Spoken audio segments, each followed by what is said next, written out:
Hello, bachcho. Let's read the given question. The question says a series LCR circuit consists of an inductor L and capacitor C and a resistor R connected across a source of EMF E equals to E naught sin omega t when omega L is equals to 1 by omega C. The current in the circuit is I naught, and if the angular frequency of the source is changed to omega dash, the current in the circuit becomes I naught by 2.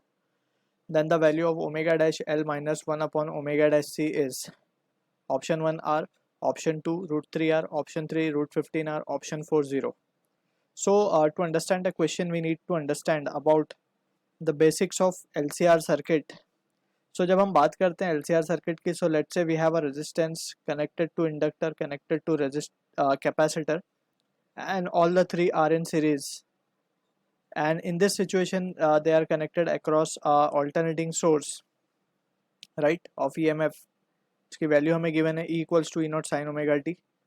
So यहाँ पे we can say कि which the things we have already studied, just we will summarize it over here. तो यहाँ पे जो total resistance offered होगा in this circuit, जिसको हम इम्पिडेंस कहते हैं, which is represented with Z is equals to under root of R square plus XL minus का स्क्वायर. अब यहाँ पे we need to be clear with the terms. R is the resistance value, right. L is यहाँ पे L जो है वो self inductance है ऑफ इंडक्टर. सो वो जो रेजिस्टेंस ऑफर करेगा to the flow of current, जिसको हम डिनोट करते हैं XL से, जिसे हम कहते हैं inductive reactance. So inductive reactant की वैल्यू होती है omega into L. Omega is angular frequency, so इसको हम लिख सकते हैं 2πfl, राइट. वैसे ही XC जो होता है वो होता है कैपेसिटिव रिएक्टेंस, जो कि रेजिस्टेंस है ऑफर्ड बाय कैपेसिटर. इसकी वैल्यू होती है 1 अपॉन ओमेगा इंटू सी, या इसको हम लिख सकते हैं 1 upon 2πfc, right. So these are few basic thing that we need to keep in mind. अब यहाँ पे also an important condition comes of resonance, right. अगर हम बात करें if XL is greater than XC, in that situation we will say okay, XL is more than XC, right. And in this situation we will get some value of Z, right. Also we can say XL can be XC greater than XC, or XC can also be greater than XL. अब ये जो condition होगी XL greater than XC, सो इसमें जो phasor diagram बनता है basically ये बनता है ऊपर की तरफ, right, which we have already studied. और ये दोनों ही केस में वी कैन सी के फेजर डायग्राम इसमें ऊपर की तरफ बनता है, इसमें नीचे की तरफ बनता है. And special case come when XL becomes equals to XC, जिसे हम रेजोनेंस कहते हैं, right. So for resonance XL is equals to XC, this is the condition of what, resonance. अब रेजोनेंस में क्या होता है बेसिकली, XL XC को बराबर हो गया तो we can say this term will cancel out, and सिर्फ जो पूरी सर्किट है it will behave as if it is a pure resistive circuit, right. And in this situation current flows is maximum current flows, right, क्योंकि Z क्या हो गया, Z is minimum. So we can see this is a important point to remember regarding resonance, right. अब हम बात करते हैं हमारे गिवन क्वेश्चन की. वी कैन से जब रेजोनेंस की कंडीशन थी तो यहाँ पे हम लिख देते हैं when it is been given omega L is equals to 1 by omega C. ये कौन सी कंडीशन होगी, XL इक्वल्स टू XC वाली कंडीशन है. So this is the condition of resonance. अब रेजोनेंस की कंडीशन पे जो करंट की वैल्यू गिवन है वो हमें गिवन है I naught. So we can say therefore I naught will be equals to V naught by ohm's law we are writing upon Z, right. So V naught क्या हो गया, V naught जो भी हमारा E नॉट गिवन है basically, so E naught upon Z की value हम क्या लिख सकते हैं, Z की वैल्यू हम लिखेंगे R square plus XL minus XC का स्क्वायर.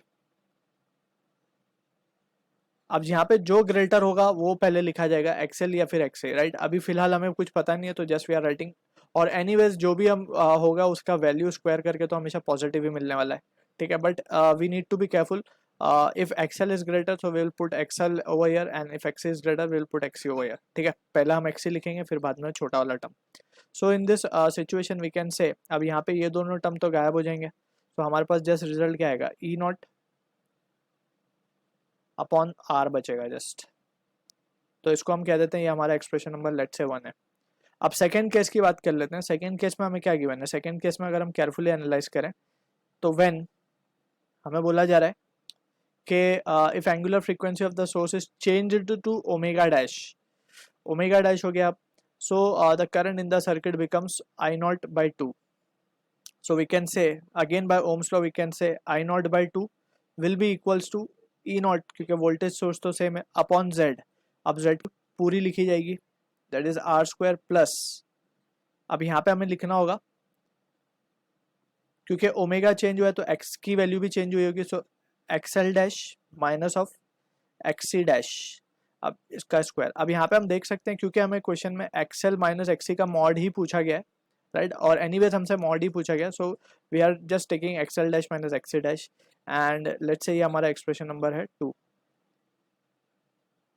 सो अगर 1 और 2 को एक्सप्रेशन को हम देख के डिवाइड कर दें, so we can say from 1 and 2, 1 and 2 से हम देख सकते हैं कि 1 को 2 से हमने डिवाइड किया तो ये आ जाएगा 2 will be equals to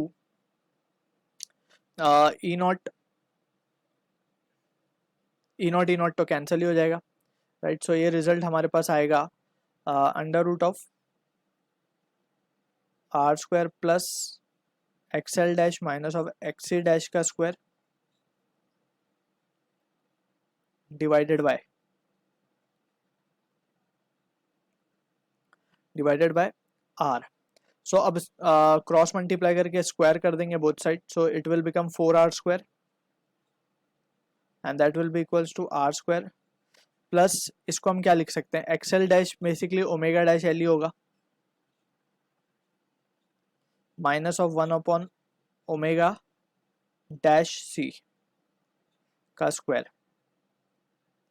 finally जो रिजल्ट आ रहा है हमारे पास वो हम देख सकते हैं, therefore we can say finally omega dash L minus of 1 upon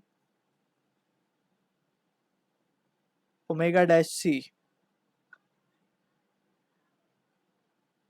will be equals to under root 3 into R. So this is the answer to the question we are getting, जो कि मैच हो रहा है option 2 के साथ। I hope you understood the solution. All the best.